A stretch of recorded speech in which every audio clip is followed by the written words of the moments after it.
Good morning, I'm Kason Rice. I'm Caleb Rapsilver, and this is KCCH News. Our first story today is about an event that has impacted millions.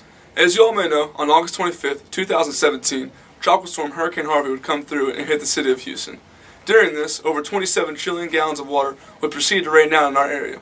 The coming weeks would present some of the toughest challenges many of us had ever faced. The damage would top out to just under $200 billion, and a total of 77 people had lost their lives. However, the resiliency shown during and after the tragic storm really showed what the people of Houston are all about. Let's throw it out to Charles Stewart, who's standing by at Ben Bowen Elementary to tell us more about how the citizens of our community have helped make a difference. Thanks, Caleb.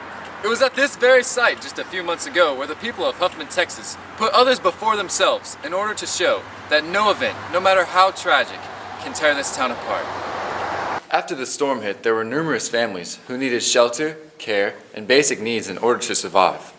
We caught up with various teachers, administrators, and other members of the relief effort to see how it was done. I immediately felt like that I needed to get down there and help because it's my school, it's where I work. I didn't get affected by the flood, so I felt like at the very least they needed me. I needed to be there.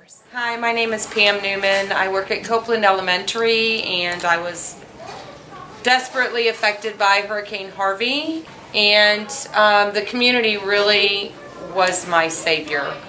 If it hadn't been for the church, especially the meals, every single day I would go and get lunch and dinner for my family.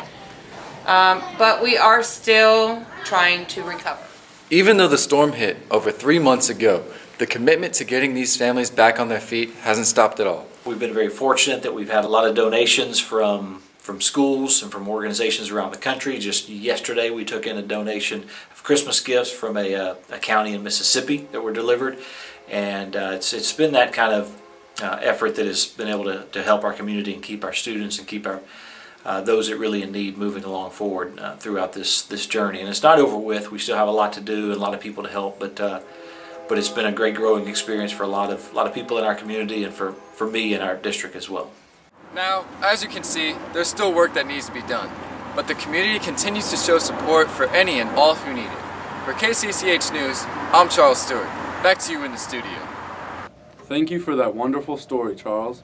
It's nice to hear how the people of our community have helped with the relief of Hurricane Harvey.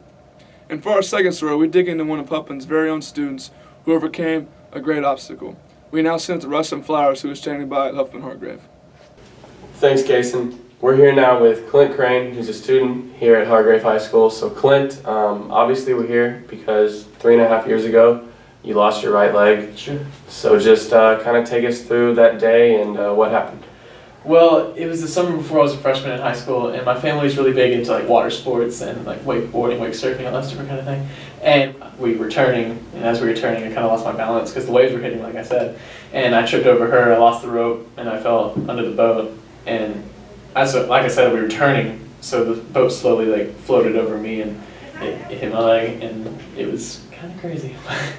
After you kind of recovered and everything was okay, what happened in the community? How did people support you? What was that like? Well, from the second I woke up, my phone was literally like, it was slow because everyone was sending messages and all these different things, calling and all these, it was amazing.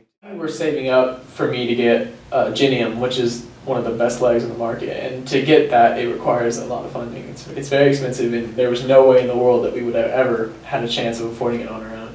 So the community got together, everyone was looking for venues and all these different things. We got a speaker to come down, and everyone showed up. They all had shirts on, we had shirts made, people bought them like crazy, and they were all just there. Our school had an event day where they all dressed up and wore the shirts to like support me, and it was so crazy to me that this is all happening. So I guess finally, Clint, what do you want to say to anybody out there that may be going through a struggle like this or on any level of a tragedy? What would be your advice? Well, when this first happened, I found a little quote. It was like 2 words, but it was just so impactful to me. It said the word impossible, and in it, it said I'm possible. Like it took the M from impossible and separated to I'm possible. And I just saw that, and I just thought it was so cool and so like motivating to like say like a lot of people will look at you and see someone who isn't able to do certain things, but like it's just proving that wrong, and it's just working hard to do your best and it's honestly like you can do it is what I would say, if anything.